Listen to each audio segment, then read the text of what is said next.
IPL 2024 തുടർച്ചയായ മൂന്നാം മത്സരത്തിലും പരാജയം ഏറ്റുവാങ്ങിയിരിക്കുകയാണ് രാജസ്ഥാൻ റോയൽസ്. കരുത്തരായ ചെന്നൈ സൂപ്പർ കിങ്സിനെതിരെ അവരുടെ തട്ടകത്തിൽ നടന്ന കളിയിൽ 5 വിക്കറ്റിന്റെ തോൽവിയാണ് രാജസ്ഥാൻ ഏറ്റുവാങ്ങിയിട്ടുള്ളത്. മത്സരത്തിൽ ആദ്യം ബാറ്റ് ചെയ്ത രാജസ്ഥാൻ 20 ഓവറിൽ 141 എന്ന സ്കോറിൽ ഒതുങ്ങിയപ്പോൾ ചെന്നൈ സൂപ്പർ കിങ്സ് 10 പന്തുകൾ ബാക്കി നിൽക്കെ വിജയത്തിലെത്തുകയായിരുന്നു. ഈ കളി ജയിച്ചിരുന്നെങ്കിൽ പ്ലേ ഓഫ് യോഗ്യത നേടാമായിരുന്ന റോയൽസ് പക്ഷേ ആരാധകരെ അമ്പെ നിരാശപ്പെടുത്തുന്ന പ്രകടനമാണ് കാഴ്ചവെച്ചത്.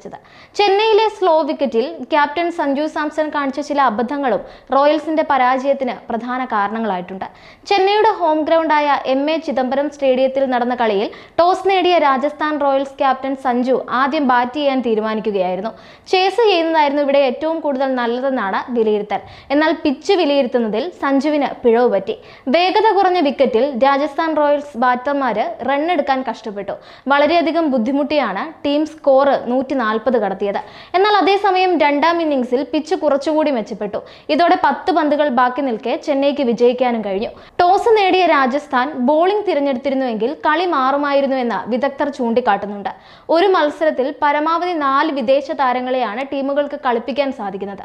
എന്നാൽ ഇമ്പാക്ട് പ്ലെയർ അടക്കം 3 വിദേശ താരങ്ങളെ മാത്രമാണ് രാജസ്ഥാൻ ചെന്നൈക്കെതിരെ കളിപ്പിച്ചിട്ടുള്ളത്. ബാറ്റിംഗ് സമയത്ത് ജോസ് ബട്ട്ലർ, ട്രെന്റ് ബോൾട്ട് എന്നീ വിദേശ താരങ്ങൾ മാത്രമായിരുന്നു രാജസ്ഥാന്റെ പ്ലേയിങ് 11 ഉണ്ടായിരുന്നത്. പിന്നീട് നാന്ദ്രെ ബർഗർ ബോളിംഗ് സമയത്ത് ഇമ്പാക്ട് പ്ലെയറായി എത്തുകയായിരുന്നു.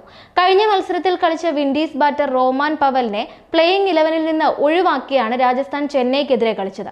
പവൽ കളിച്ചിരുന്നെങ്കിൽ അവസാന ഓവറുകളിൽ വെടിക്കെട്ട് നടത്തി ടീം സ്കോർ 160 കടത്താൻ സാധിക്കുമായിരുന്നുവെന്നാണ് ആരാധകർ അഭിപ്രായപ്പെടുന്നത്. നിർണായക കളിയിൽ ഇത്തരത്തിൽ 3 വിദേശ താരങ്ങൾ മാത്രം മതിയെന്ന തീരുമാനം രാജസ്ഥാനും സഞ്ജുവും കൈക്കൊണ്ടതോടെ ടീമിന്റെ കരുത്തു കുറഞ്ഞു എന്ന് വിലയിരുത്തപ്പെടുന്നുണ്ട്. ഇത് ടീമിന്റെ തോൽവിയുടെ പ്രധാന കാരണങ്ങളിൽ ഒന്നായിട്ടുണ്ട്. ഇന്റന്റ് ഇല്ലാതെ കളിച്ച ടോപ്പ് ഓർഡർ ബാറ്റർമാരാണ് ചെന്നൈക്കെതിരെ രാജസ്ഥാൻ റോയൽസിന്റെ തോൽവിക്ക് മറ്റൊരു പ്രധാന കാരണം. ജയ്സാൾ 21 പന്തിൽ 24 റൺസും ജോസ് ബട്ട്ലർ 25 പന്തിൽ 21 റൺസും സഞ്ജു 19 പന്തിൽ 15 റൺസും നേടിയാണ് പുറത്തായത്. ഇതിൽ ജോസ് ബട്ട്ലറിനും സഞ്ജുവിനും 100 സ്ട്രൈക്ക് റേറ്റിൽ പോലും കളിക്കാൻ സാധിച്ചില്ല. ഇത് ടീമിന്റെ റണ്ണൊഴുക്കിനെ ശരിക്കും ബാധിച്ചു.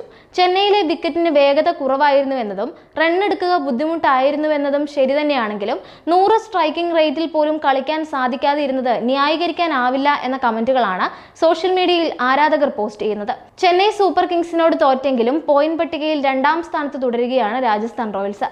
നിലവിൽ 12 കളികളിൽ 8 ജയവും 4 തോൽവികളുമുള്ള റോയൽസിന്റെ അക്കൗണ്ടിൽ 16 പോയിന്റുകളാണുള്ളത്.